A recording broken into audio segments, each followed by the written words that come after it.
राधे राधे। सब भक्तों को राधे राधे। आज जो हम भक्तमाल जी की कथा करने जा रहे हैं उसमें चरित्र है श्री जगन्नाथ दास बाबा जी महाराज जी की। ये एक बहुत बड़े संत हुए हैं कामवन में।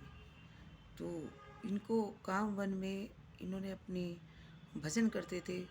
ना कोई कुटिया थी ना कुछ था, लेकिन भजन निरंतर चलता रहता था और मधुकरी मांगकर निर्वाह करते थे।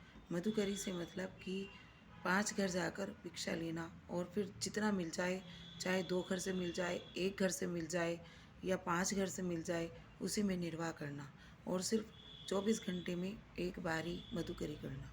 जिसमें जो पर्याप्त मात्रा में मिल जाए उसी में 24 घंटे में निर्वाह करना। तो इतने संयम के थे बाबा।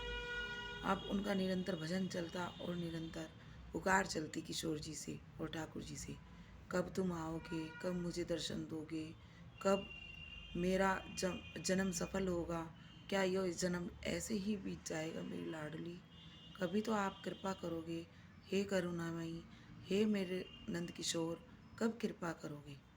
ऐसे उनका निरंतर जप चलता रहता था। अब एक दिन क्या हुआ कि कुछ गांव के बच्चे आकर बाबा को बड़ा परेशान करा करते थे। उनको भजन नहीं करने देते थे, छेड़ाछाड़ी, कभी कुछ कभी कुछ। तो गांव वालों ने कहा बाबा भजनानंदी हैं, भजन करते हैं, तो ये अपराध बनेगा। उन्होंने उनको एक कुटिया बनवा कर दे दी। अब वो कुटिया में दरवाज़ा बंद करके अपना भजन करने लगे। तो एक दिन देखो, जब ठाकुर जी को कृपा करनी हो तो कुछ कारण नहीं होता, अकारण कृपा होती है। लेकिन वो तो संत भजनानंदी, उनका तो कारण था। उनको तो 24 घंटे में सिर्फ 3 घंटे की नींद लेते थे और बाकी में भजन ही भजन करते थे। तो जहाँ इतने भजनानंदी संत ठाकुर जी को पुकारते हैं तो ठाकुर जी कैसे रह सकते हैं।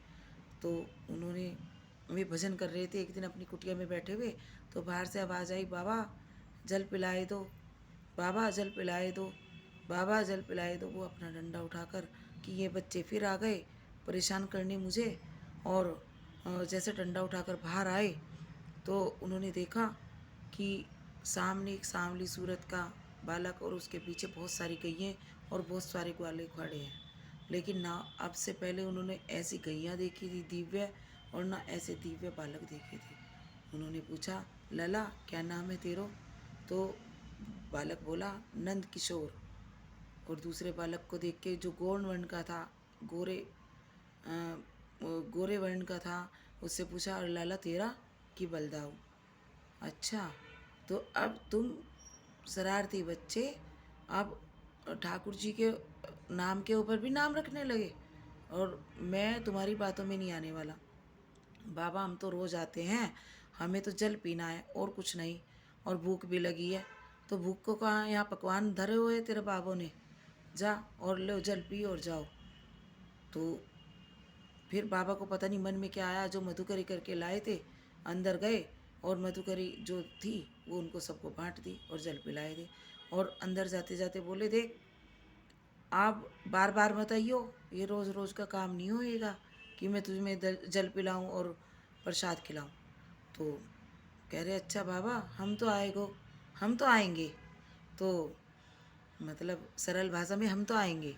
तो बाबा ने कहा, बाबा अंदर जैसे ही झोपड़ी में अपने चरण रखे तो एकदम बाबा को कुछ, जब दिव्य ज्ञान, बाहर उनके दर्शन कर रहे थे ठाकुर जी के, तो दिव्य ज्ञान चल रहा था। अब उनको उस ज्ञान से बाहर जो लौकिक दृष्टि से उन्होंने देखा बाहर, मतलब एकदम उन्हें होश आया। अरे ऐसे बालक तो मैंने पहले कभी ना देखे, ना ऐसा दिव्य उनकी शक्लें और ना सूरत मोहिनी मूरत ऐसे। तो जाकर उन्होंने कहा ठाकुर जी के आगे कि मुझे भ्रम में डाल रहे हो, मोह में डाल रहे हो हैं, अरे होंगे किसी के लाला।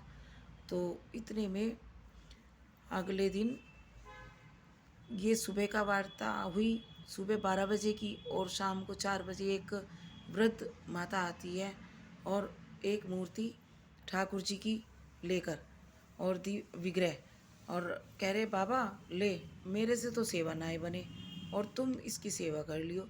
बाबा को देखे और चली गई। अब रात को सपने में आई वृंदा देवी मतलब जो वृंदावन की महारानी है वृंदा देवी, तो वे आई, उन्होंने कहा बाबा, उसी जो वृद्ध बुढ़िया आई थी उसी रूप में वृंदा महारानी आई। बाबा ले, मैंने अपने ठाकुर दियो है, इसको इनको ओ, तुम सेवा करना और मन लगा के। आप ठाकुर जी की सेवा में बाबा निरंतर आंसू बहाते और सेवा करते। तो जब उनको वृंदा महारानी ने दर्शन दिए, उन्होंने कहा कि मेरी ऐसी कृपा आपने मेरे ऊपर की है, तो हे महारानी, मुझे आप दिव्य रूप धारण करके दिखाएं और मुझे अपनी इस जन्म में आपका दर्शन हो जाए, यही मेरे लिए हो। तो ठाकुर जी और किशोर जी दोनों एक दिन वन विहार कर रहे थे। विहार करते करते बाबा की कुटिया पर आए। बाबा, थोड़ा जल पिलाए दो। बाबा ने अंदर से कहा, फिर आ गया तू, रोज़ रोज़ का काम नहीं है ये, तो चल भाग यहाँ से, मैं कोई जल वल ना देने वाला।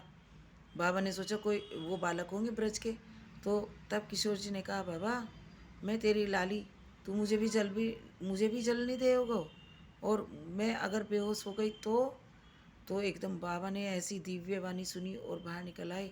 उनका रूप माधुरी देखकर बाबा तन मन की होश गंवा बैठे और उनके चरणों में गिर पड़े, और जल का करवा उनके हाथ में रह गया, और बाबा उनके दर्शनों का लाभ प्राप्त करके दिव्य धाम को प्राप्त हुए।